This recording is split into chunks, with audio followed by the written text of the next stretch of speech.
Salut les amis, comment allez-vous? C'est Benny et bienvenue dans Price Action Hebdo, la série hebdomadaire dans laquelle je vous présente 2 ou 3 crypto-monnaies qui se rapprochent de niveaux intéressants pour une prise de position à l'achat ou à la vente. Alors, premièrement, regardons un peu l'évolution du Bitcoin depuis la semaine dernière. Donc, dans mon épisode de Price Action Hebdo de la semaine dernière, je vous disais qu'on avait une zone de support sur Bitcoin aux alentours des 2700. Voilà. Cette zone a été un peu percée en fait. Donc voilà, on a une zone de support un peu plus large entre 11 700 et 12 700. Donc maintenant, le fait que cette zone des 12 700, 12 500 a été percée à la baisse, mais qu'on ait eu un rebond depuis, voilà, ça nous permet cette fois-ci clairement de déterminer la zone. Donc la zone de support moyen terme sur Bitcoin, plus court terme, pardon, la zone de support court terme sur Bitcoin, elle se situe voilà vers le bas de ce rectangle, voire même un petit peu en dessous. Donc c'est une zone assez large. Donc si possible, si on veut reprendre une position à l'achat sur le Bitcoin à court terme, on attendrait un retour, voilà, peut-être plus vers le bas de cette zone comme celle-ci. Donc au moins voilà, on a des niveaux clairs sur le Bitcoin.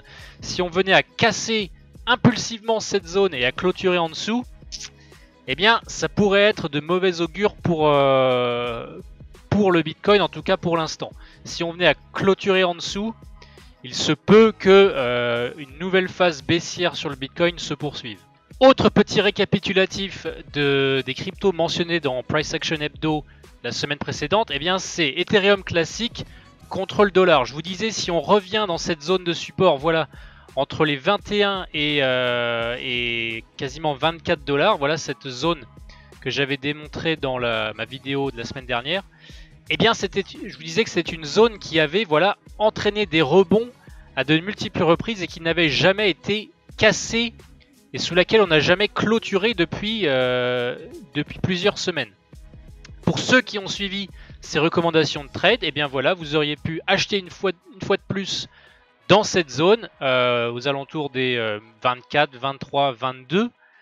Et depuis, on a eu une hausse de quasiment 50%. Donc, je répète une fois de plus, cette zone sur Ethereum classique, zone de support à acheter selon moi. Donc, bravo à celles et ceux qui ont pu suivre ces trades et qui ont pu faire une plus-value potentielle de 50% en quelques jours seulement. J'en viens donc à nos trades potentiels pour cette semaine. Le premier se situe sur Ethereum contre Bitcoin. Alors, Ethereum contre Bitcoin, analyse technique rapide. Après donc une forte phase, une forte tendance haussière, on avait eu une phase baissière sur Ethereum durant tout le mois de juin et le mois de juillet. Ça a été suivi ici une phase de correction horizontale qui avait marqué une zone de support assez claire, voilà la zone du rectangle rouge, entre 0,063 et 0,067. Donc zone de support claire qui, une fois cassée, étant donné que c'est une zone de support très claire, une fois cassée, devient résistance. Regardez, quand elle a été cassée, on a eu un pullback ici qui a relancé une phase de baisse. Tentative de rebond qui nous ramène exactement sur cette zone de résistance et s'en est suivi ensuite, comme vous pouvez le voir, une phase baissière bien plus grande. Aujourd'hui, comme vous le voyez aussi, on revient exactement sur cette zone et il y a des chances que cette zone qui est maintenant résistance depuis qu'elle a été cassée en octobre, eh bien voilà, il se peut fortement que cette zone garde son rôle de résistance pour l'instant. Donc on peut, via un retour sur cette zone, vendre Ethereum contre Bitcoin. Qu'est-ce que ça veut dire vendre Ethereum contre Bitcoin? Ça veut dire que si l'on a des Ethereum, eh bien on peut les convertir en Bitcoin pour profiter de ce scénario potentiel qui serait d'une nouvelle baisse d'Ethereum contre Bitcoin si cette résistance venait à tenir. Autre scénario qui invaliderait donc ce scénario baissier, ce serait si on venait à clôturer à nouveau au-dessus de cette zone. Alors il se pourrait qu'elle reprenne son rôle de support après un pullback, on pourrait ensuite avoir une nouvelle phase de hausse.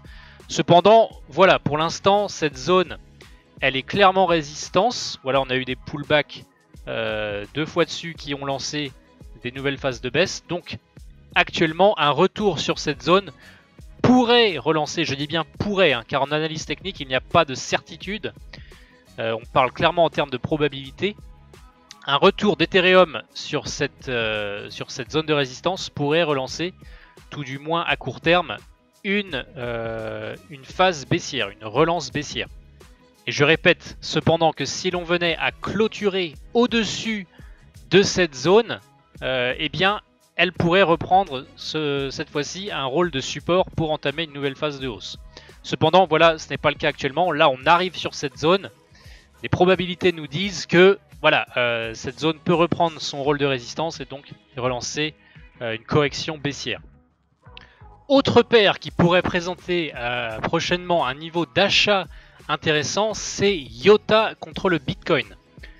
Comme on peut le voir sur IOTA contre le Bitcoin, on avait une zone de résistance claire aux alentours des 237 000 Satoshi, 246 000 Satoshi. Voilà, zone qui avait relancé 2 fois des phases de baisse, donc ici et ici. Cette zone a été début décembre cassée impulsivement à la hausse. On a eu un pullback dessus puis un rebond.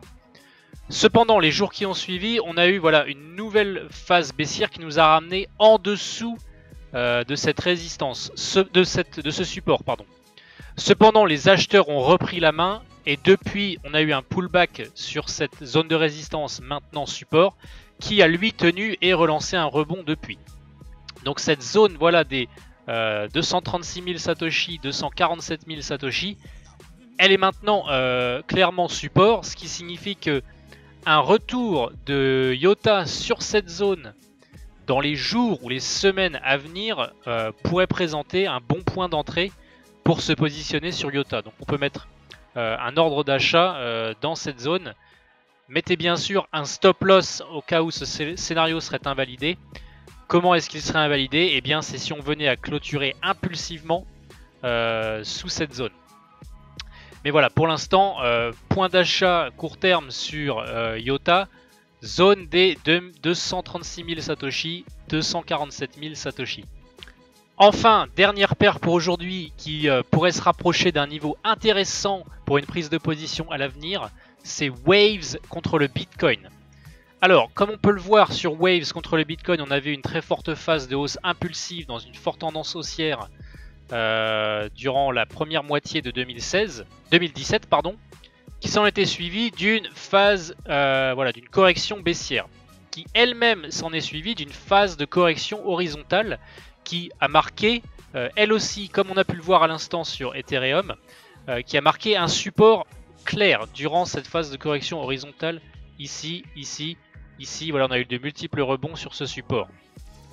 Entre les 92 000 Satoshi et les 95 000 Satoshi. Ce support a été cassé à la baisse. Et regardez, une fois de plus, support cassé à la baisse, pullback dessus, qui entraîne une nouvelle phase de baisse. Vous voyez, ce pullback, on l'a très souvent. Quand un niveau clé est cassé, ce qu'on fait, c'est qu'on attend le pullback dessus pour prendre une position.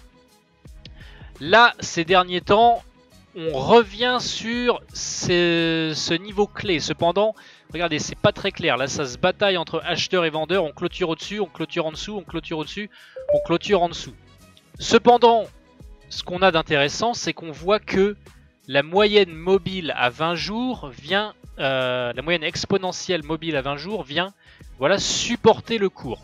On pourrait donc avoir ce qu'on appelle un carry de la moyenne mobile exponentielle à 20 jours, c'est-à-dire qu'elle vient supporter le cours pour entraîner un breakout, donc une cassure à la hausse de ce niveau, qui ferait donc prendre à cette résistance son rôle cette fois-ci de support. Donc si on venait à casser impulsivement au-dessus, avec la moyenne mobile 20 jours exponentielle en soutien, et bien voilà, je pense que cette fois-ci un pullback sur cette zone serait une bonne occasion pour se replacer à l'achat sur Waves contre le Bitcoin pour profiter d'une nouvelle phase de hausse. Voilà, C'est tout pour cet épisode Price Action Hebdo de cette semaine. Je vous retrouve bien entendu dans mes prochaines vidéos à venir. N'hésitez pas à me retrouver aussi sur ma page Facebook, mon compte Twitter ou bien même directement sur notre Discord. Vous trouverez les liens vers ces différentes plateformes dans la description de cette vidéo. Je vous souhaite à toutes et à tous une excellente semaine. C'était Benny. À la prochaine.